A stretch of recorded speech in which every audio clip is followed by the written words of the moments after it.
그래서 다음의 주도주를 무엇으로 보느냐 이거를 말씀드리고 싶었는데, 기사에 내가 말씀드렸던 부분 세 가지는 바이오, 배터리, 중국 경기 부양 관련 이 세 가지였습니다.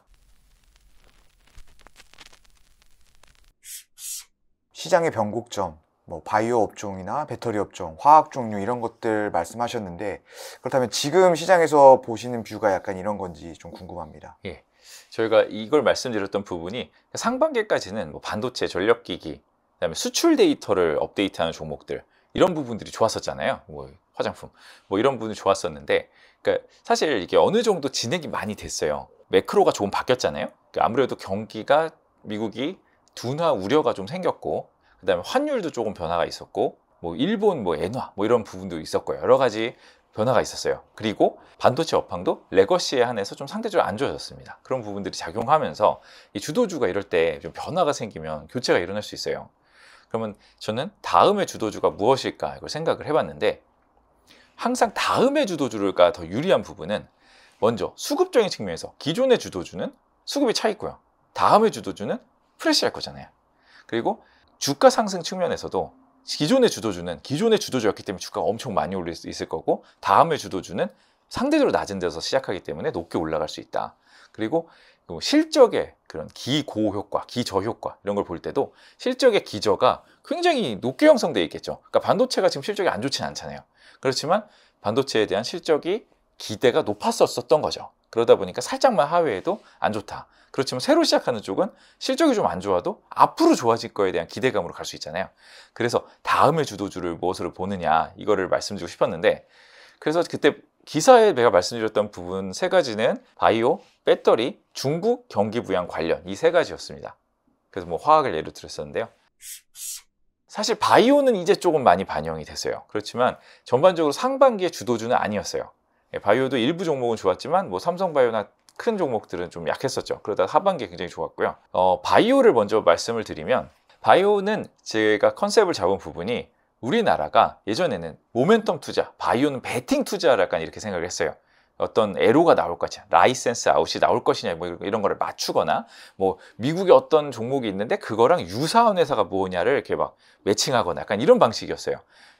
그런데 이거는 사실 미국 간 투자가 좀 쉽지 않잖아요. 그렇지만 이제 알테오젠이 성과를 내고, 유한양행이 정말로 빅파마의 성과를 내면서, 그리고 이게 그냥 이벤트가 아니라 나중에 여기서 돈이 들어오잖아요, 실제로. 그리고 그 돈의 사이즈가 커서 이게 뭐 PER로도 설명이 되는 이런 투자가 가능한 바이오 시대가 됐습니다. 그거를 보고 알테오젠, 유한양행, 뭐 리가켐 이런 위주로 이런 진짜로 돈을 벌 수 있는 바이오는 좋다. 이거에 대해서 좀 말씀드린 거죠. 그리고 저 채널에서도 이거를 이제 금리 인하와 연관해서 말씀을 몇 번 드렸어요. 그러니까 미국이 금리 인하하면 하반기는 뭐가 될 것인가, 뭐 7월 초쯤에, 그러면은 6월 말 7월 초쯤에 뭐 그런 얘기를 많이 들었는데, 미국이 금리 인하하면은 금리 인하 수혜주 일단 바이오 나오잖아요. 왜냐면 바이오는 이익이 나중에 나오니까, 금리가 중요하고 자금 조달도 필요하니까요. 그럼 이 두 가지가 맞잖아요. 그래서 바이오를 첫 번째 약간 주도주로 말씀을 드렸습니다. 근데 지금 진행이 제법 된 부분이 있기도 해요. 두 번째, 배터리. 배터리는 논란이 많이 있을 수 있어요. 왜냐? 그러니까 저희는 특히 실적을 열심히 이렇게 업데이트하고 추정하고 체크하잖아요. 뭐 3분기, 4분기 실적 흐름이 좋기 쉽지 않아요. 이건 맞습니다. 왜냐? 이미 배터리, 전기차에 캐즘이 발생했잖아요. 이거는 제가 추정하는 게 아니라 이미 발생한 일이잖아요. 그렇기 때문에 전기차 판매량이 아무래도 줄었을 거고, 3, 4분기 실적이 약합니다. 근데 이걸 아는 상황에서 이 다음이 무엇인가, 이것도 약간 다음의 주도주에 사실 내년에 볼 수 있다 이렇게 보고 있는데, 주가는 저점에서 올라오는 건 내년이 아니라 올해 말에, 올해 하반기에 시작될 수도 있어요. 사실 시작 좀 됐죠. 왜냐? 내년을 보면 안 좋았기 때문에 좋아지는 정책의 전환이 나오는 거죠.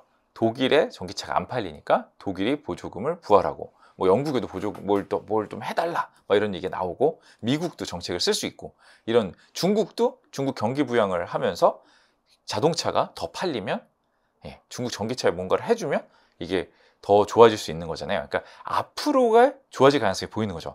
중국이 경기 부양한다고 했을 때 리튬 가격이 올랐어요. 뭐 이런 변화들이 있기 때문에 이런 걸 보고 좀 미리 볼 수 있다. 근데 실적으로 접근할 수는 아직 없다. 그럴 때 약간 아직 숫자가 나오는 회사가 어디냐, 뭐 LG화학이나 뭐 일부 배터리 회사들은 숫자가 나오고 있어요. 그런 회사들을 바닥에서는 볼 수 있다. 이런 관점을 좀 갖고 있고요. 사실 요즘에 제일 많이 말씀드리는 거는 세 번째, 그 중국 경기 부양 관련입니다. 중국에 대한 경기 부양은 믿는 사람이 별로 없어요. 왜냐? 너무 실망이 많았거든요. 계속해서 될 줄 알고 뭔가 나오면 들어가면은 또 안 되고, 또 안 되고, 뭐 부양은 일회성으로 그치고 이랬습니다. 그렇지만 이번에 중국의 경기 부양은 다르긴 다릅니다. 먼저 이제 글로벌하게 환경의 변화. 그러니까 미국이 금리를 올리거나 금리 높은 상태 유지하는 상황에서는 중국이 혼자 그 금리 차를 계속 벌리면서 금리 내리거나 혼자 유동성을 공급하면서 뭐 이렇게 할 수 없잖아요. 그러면은 위중 금리 차도 심화되고 또 중국의 환율에도 문제가 생길 수 있고 뭐 자본 유출도 크게 일어날 수 있잖아요. 그런데 이번에 파월이 금리를 50bp 인하하고 앞으로도 인하를 시사하니까 며칠도 안 돼서 중국에 여러 가지 완화 정책이 계속 나왔습니다. 이거는 우연이라기에는 글로벌 환경 변화와 연결이 돼 있다. 약간 뭐 그런 부분을 보고 있고요. 그래서 중국은 이번에는 좀 부양책이 다르다. 그리고 중국의 이번 부양책은 증권 쪽을 키웁니다. 중국은 은행 중심으로였다면 선진국 미국은 자본시장, 증권에서 IB에서 공급하는 이런 개념이 있잖아요. 그러니까 이거를 중국도 시도합니다. 이번에.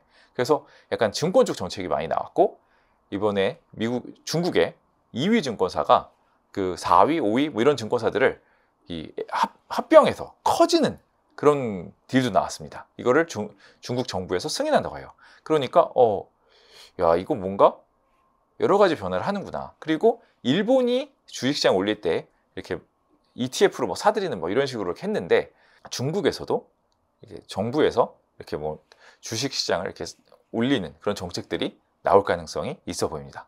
저희 계속해서 이렇게 시청해 주시고 같이 공부해 주시고요. 저희랑 제가 또 뭐 질문도 드리고 답변도 드리겠습니다. 댓글 많이 달아주시고요. 구독, 좋아요 부탁드립니다.